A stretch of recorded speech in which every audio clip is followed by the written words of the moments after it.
Assalamualaikum warahmatullahi wabarakatuh. Alhamdulillah anak-anak, jumpa lagi dengan Pak Rahmat, guru kelas 6 SD Negeri Kalibanteng Kidul 1, Kota Semarang. Baik, anak-anakku yang Bapak banggakan dan yang kami hormati, Bapak Ibu di rumah yang selalu membersamai belajar anak-anak tanpa lelah, tanpa henti ya. Semangat, semoga Allah memberikan keberkahan kepada Bapak Ibu semua. Amin. Baik, anak-anak, yuk sebelum kita belajar kita berdoa terlebih dahulu. Berdoa dimulai. Berdoa selesai.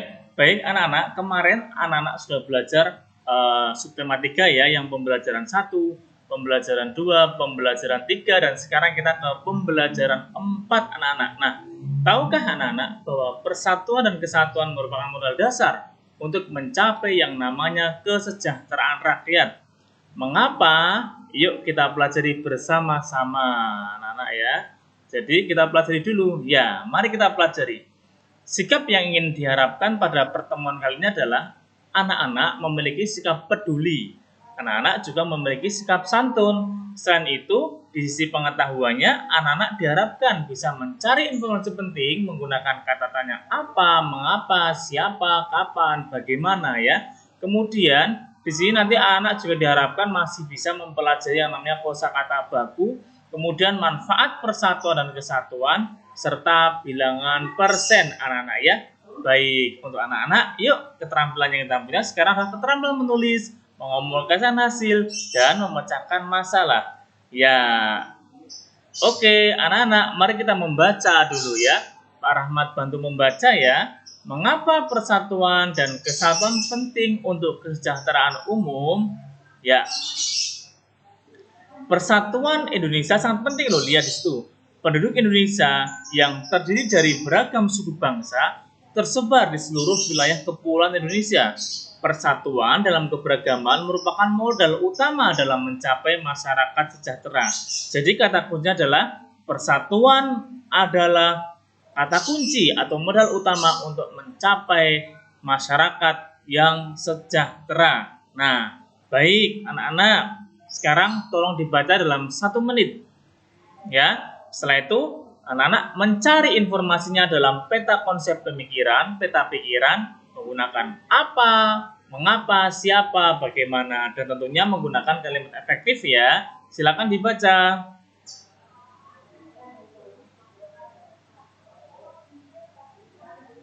Ya, sudah ya. Anak-anak sudah membaca. Nanti bacanya lebih lama lagi ya. Dari paragraf berapa itu ada berapa paragraf? Coba dihitung. 1, 2, 3, 4, 5, 6. Nah, kira-kira ada 6 paragraf ya. Yang wajib anak-anak baca dan anak-anak cari informasi pentingnya. Baik, nah ini ya. Di sini ada peta pemikiran, ada peta pikiran atau peta konsep ya. Nanti kalau mau lebih keren lagi buatlah mind mapping ya, itu anak-anak. Baiknya apa, mengapa, siapa, bagaimana, kapan, dan di mana. Contoh yang pertama dengan menggunakan mengapa. Nah, kita contohkan ya, mengapa. Mengapa persatuan dan kesatuan penting untuk kesejahteraan umum? Nah, karena apa? Nah, misalnya itu. Kemudian menggunakan apa contoh sikap yang mencerminkan persatuan dan kesatuan? Dicari, ada lo di paragraf ke-6 ya. Baik, berikutnya anak-anak. Ya, sekarang kita menulis. Anak-anak, kemarin anak sudah dianjurkan untuk menulis buku mini tentang contoh dan manfaat persatuan dan kesatuan untuk mencapai kesejahteraan rakyat. Nah, di sini anak-anak juga bisa menambahkan gambar-gambar. Nah, selain itu tapi harus diperhatikan apakah judulnya sesuai dengan tema, apakah anak-anak sudah menuliskan dan menggambar 4 contoh kegiatan. Nah, silakan anak-anak sesuaikan, dan ini salah satu tugasnya adalah dikumpulkan nanti ya menjelang menunggu info dari Bapak Ibu guru masing-masing kapan mengumpulkannya, tidak dalam waktu minggu ini ya, tapi bisa nanti menunggu info dari Bapak Ibu guru, karena ini agak cukup banyak membuat buku mini ya, membuat buku mini dan menulis kecil saja. Oke anak-anak, jadi anak-anak tetap semangat ya. Baik, setelah anak belajar ini, anak-anak tentunya, nah ini kita kemarin udah belajar ya, ini lihat. Berdasarkan dialog di atas, nah ini bukan di atas Pak Rahmat, ya di samping. Nah, berdasarkan dialog di samping, ini buku mini diselesaikan oleh 14 siswa laki-laki dan 16 siswa perempuan. Nah, tahukah kalian berapa persentase buku mini yang diselesaikan oleh siswa perempuan? Hitung. Nah, ayo anak-anak kita lihat prosentasenya. Dilihat di sini anak-anak, bagaimana cara mengerjakannya. Totalnya ada berapa siswa satu kelas? Kalau ada 14 anak laki-laki dan 16 anak perempuan, berarti totalnya ada berapa? 30 siswa dalam satu kelas. Oke, kita lihat cara pengerjaannya. Nah, ini ya. Kita lihat bagaimana cara mengerjakannya ya. Ayo, anak-anak masih ingat tidak? Gimana? Pak Rahmat menulis gimana? Gimana itu merupakan kata baku apa tidak baku?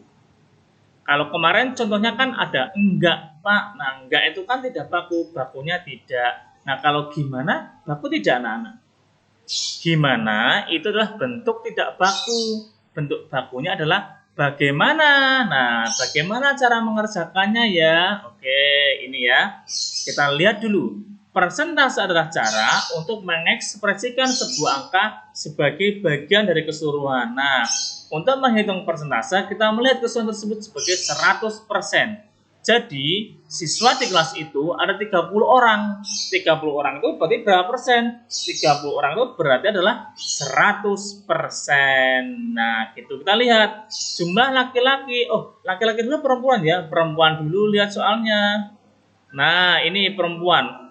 Perempuan berapa? 16 per 30 kali 100 sama dengan 53,3%. Nah, karena ini anak-anak laki-lakinya, berapa persen laki-lakinya? Jadi, caranya adalah yang ditanyakan siapa? Kalau yang ditanyakan siswa laki-laki, maka laki-laki itu letakkan sebagai pembilang.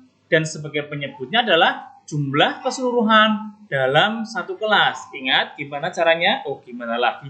Bagaimana caranya? Nah, cari pembilangnya. Yang mau dicari apa? Oh Pak, yang mau dicari adalah siswa laki-laki. Berarti siswa laki-laki itu ada 14 anak. 14 anak jadikan sebagai pembilang dan jadikan sebagai penyebutnya adalah jumlah siswa keseluruhan dikali dengan 100%. Nah, hasilnya berapa?